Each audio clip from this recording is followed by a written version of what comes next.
So all in all, I should be live. Well, hello. it's the fact that I'm here is pretty amazing. So what happened was months ago, I set up all my software to work on a completely different system. And then Zoom and a whole lot of other people came in and made these configuration changes that step by step started to make it almost impossible for me to do live. So it has taken me this long to actually get here. And then just setting up, a whole lot of other things happened as well. So I've got windows open all over the place here.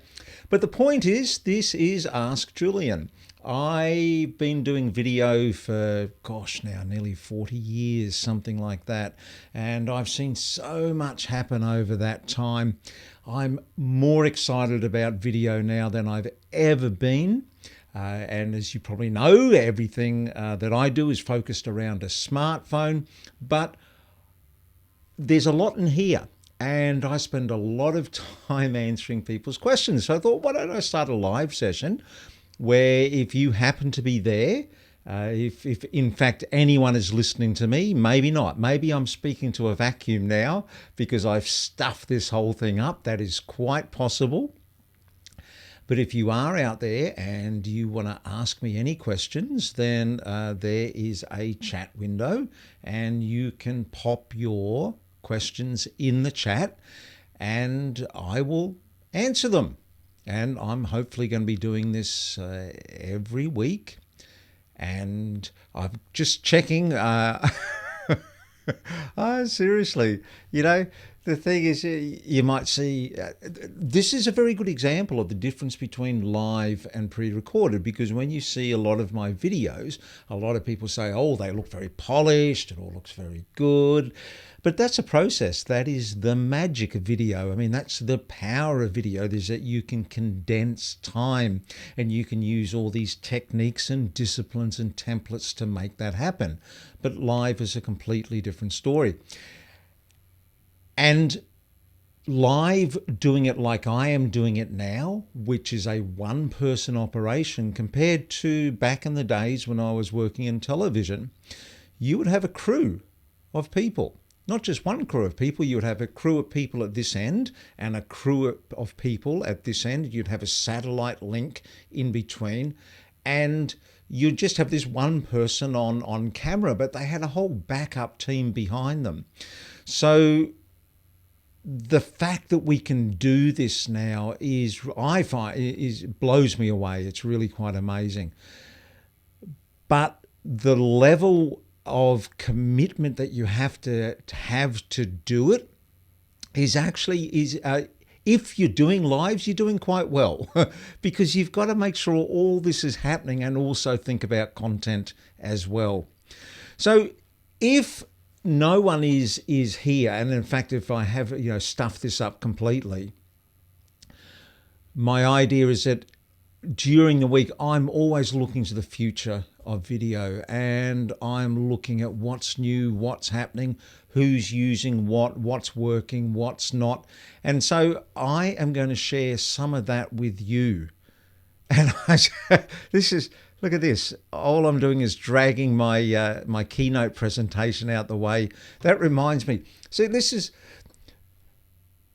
we used to have these things right in the early days of TV called caption scanners. And what it was when you were looking at, if you're watching the weather and they have all these fancy weather graphics that are coming up, what's happening in, the weather in Brisbane, the weather around the country, it's all digital and fantastic.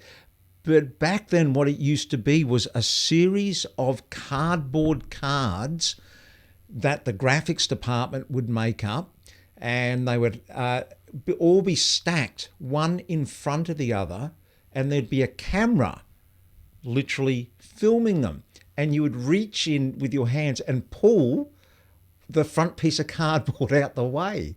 And you just had to be careful that you didn't put your fingers down too far, because if you did, then your fingers would come down in the top of shot like that.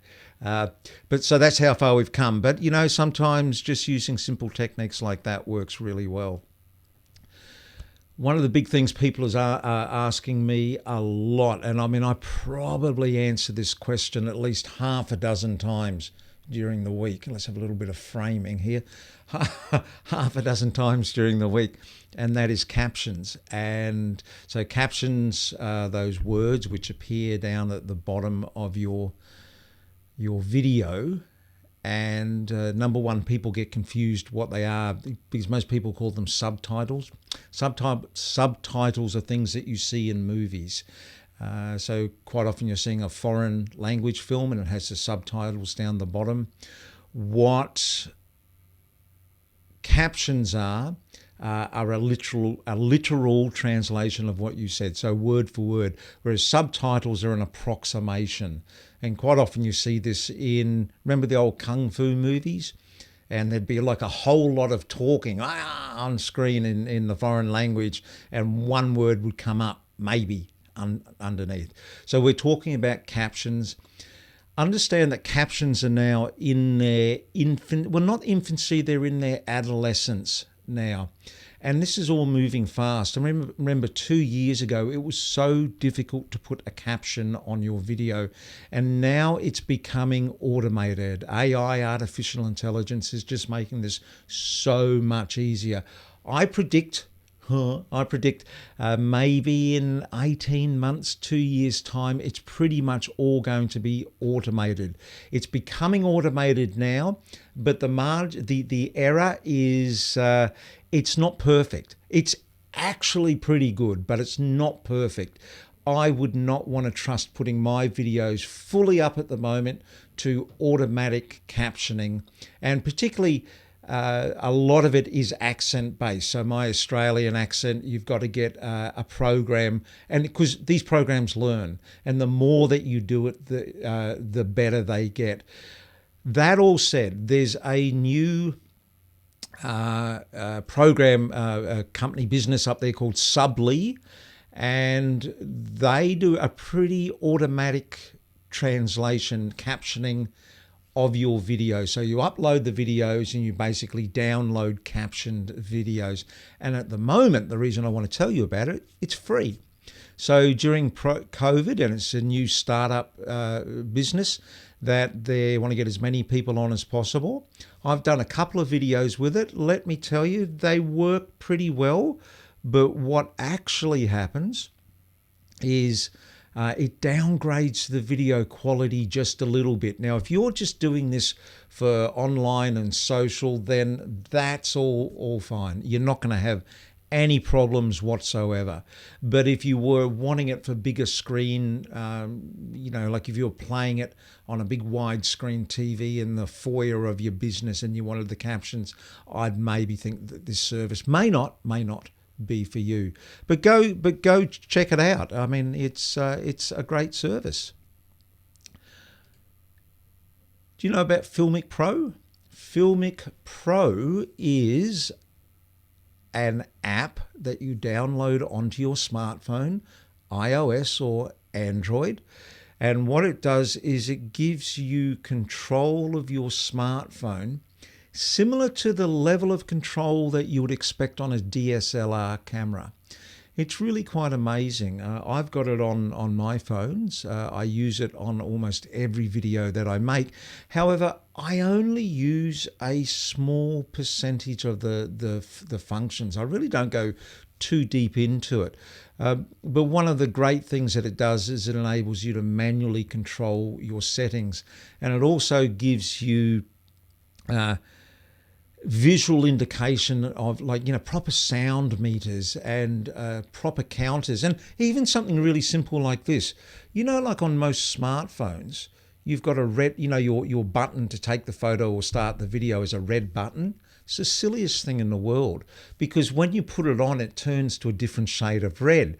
I mean, red means it's recording. All video cameras and film cameras back in the day, when a red light came on, it meant it was recording. So these have even simple things like the button is white. So you know you're not recording, and when you tap it, it goes red, and so you get this visual representation. So this is out there. It's like about $20 or $25, depending on that's in Australian dollars. It's really a great value for what you get.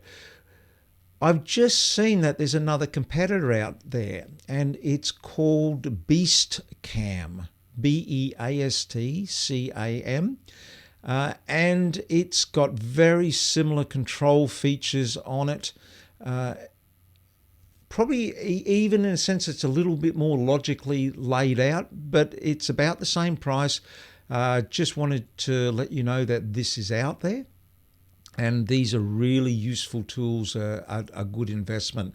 I'm going to go in and have a play between both of them and come back and report a little bit more on that. Aha. This is called Big Softy. So there's a whole range of these little lights that are coming out, little video lights. I've had this one here. Don't even know the name of the brand of it. I think it's Sun Softy. I can hardly read that. I'll get back to you on what the name is. So dark in here. But these are these little battery-operated LED lights, and it's light, it's beautifully machined. I just love these. I mean, the fact that I can have almost a whole lighting kit in something, that's smaller than the smartphone itself. This is just coming out, and it's from an Australian designer. So the light on it, it's called Big Softy because it's actually like a soft light in that it's a completely diffused screen. There's misunderstanding around what a soft light is because this is only small, and a soft light needs to be big in relation to what the subject being filmed is. So, God, how can I explain that in simple language? So if I had a coin and the coin was next to, why don't I use this? And the coin was next to this, and this was the light source, that would be a soft light for that coin because the coin is small and this area is big. Right? But if I use this light on a car, it's not a soft light anymore because I've got to get it further back, and it means the size of this in relation to the car is very small. So it becomes almost like a pinpoint of light, which is a hard light. So don't be confused when you see something written as soft light. Oh, magically I can use this and put it a long way away from me and it's going to create this soft light around me. No, it becomes a pinpoint of light. However, if you're using this on your smartphone and if you are using it about an arm's length of way to do a selfie video, this is really quite nice. But most of all, what I really like about this is it's got this clip, and you can put this clip directly on your smartphone or on your laptop. Brilliant stuff. Just love it. And again, this is all becoming so much easier now. The fact that I could have my smartphone and I could have a great little battery powered light. Now these things run on full brightness for well over an hour or something like that. And they just charge on USB. So I could have that and that. Then you could have something like this as well. Oh, I'm so excited about this. This is called Grav Grip. Camera stabilizers, you may have seen them. In fact, I have one here. These things, they're called gimbals or camera stabilizers, and you put your phone in there, and they come in larger models. You can put a DSLR on, and what they're wonderful. You switch them on, and they're like a gyroscope. And what they do is enable you to get these buttery smooth shots. I virtually never used this. It's a pain. I've got to take it out. I've got to keep it charged. I've got to fiddle it in there and carry it round. if that's your gig, walking around getting buttery smooth shots, go for broke. But it's just an extra thing that I have to worry about. And one of the things that I've always loved and always built into everything that I've done with video is to keep things battery free if possible, windproof, waterproof, because things break down, and the simpler that they are. This came from my Army sniper days. They used to teach us is that simplicity leads to reliability, leads to a greater chance of success. Simplicity leads to reliability, leads to a greater chance of success. So by having all those that simplicity built in, it just enables you to get content out to the people who are paying you to produce it. That person might be yourself these days who's paying you, but it's all about delivery. So there's this company that are making this thing called Grav Grip, and what it is, it's a battery-free, lightweight, completely waterproof little camera stabilizer. Let me just go to, so there you go. You just can attach it to the end of your selfie stick or whatever, and you can just get these buttery smooth shots. But the size of it, the fact it's all battery free, I love. So I'm just trying to find, here, look, it's like going into the back pocket down here, this really tiny little size. So the fact that you could have something like that and this light and your phone and then just a very simple little clip-on lapel microphone like a Rode SmartLav, you've basically got a whole camera kit. And and when I say it fits in one hand, I mean it literally does fit in one hand. And this is just so exciting where this is going. This is why I get excited about smartphones, is because when you look at all the camera technology from the last, I don't know, since the dawn of time, well, let's just say the time that I've been in it, there's really not been much difference from a box, and in that box you had a piece of film or a digital sensor, and then you had a lens on the front of it.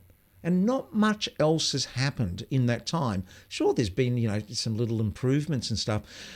But what is happening with smartphones is that you just have a little lens and you have a sensor in there.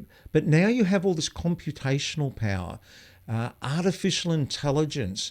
And as computational power gets better and artificial intelligence get better, then you get all these added extra improvements of what you can do in a smartphone and all the apps that you can get in a smartphone.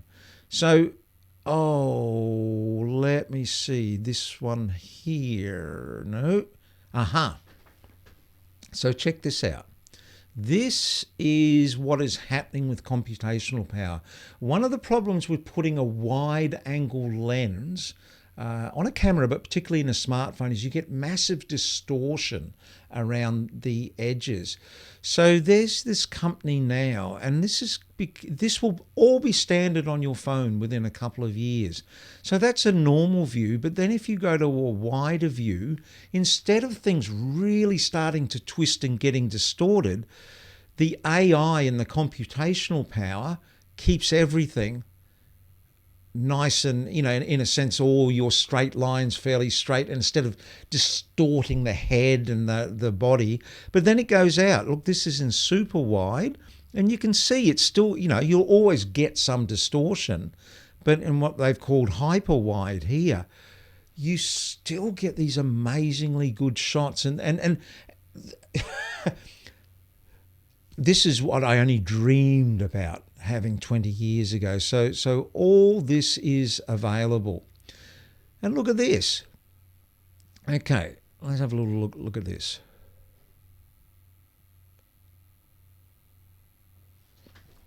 Meet Insta360 Go, the world's smallest stabilized camera.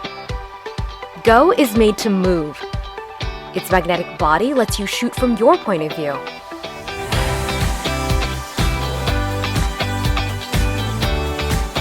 You can put this little thing, clip it on yourself anywhere No you want, bulky and you mounts. tap it, Just and it gives hands-free 30 or shooting so you 60 can second focus on the clips. good stuff. But just amazing. It can charge from your smartphone, and it's all stabilized as well. And you can do time lapses and hyperlapses. I'll talk about what they are at another time. But again, this is just so much stuff happening out there. And I found this. This is the police are now using, like they have those little camera-mounted, shoulder-mounted cameras, and they record all the interactions during their day. A lot of them are now starting to switch to smartphone-based ones, which they can just clip inside their uniform. But the thing is, it's broadcasting direct as it's happening back to a central database. The applications for policing there and getting approval to do things. And I mean, there's a whole range of stuff going on there. But it's just so exciting where all this is going.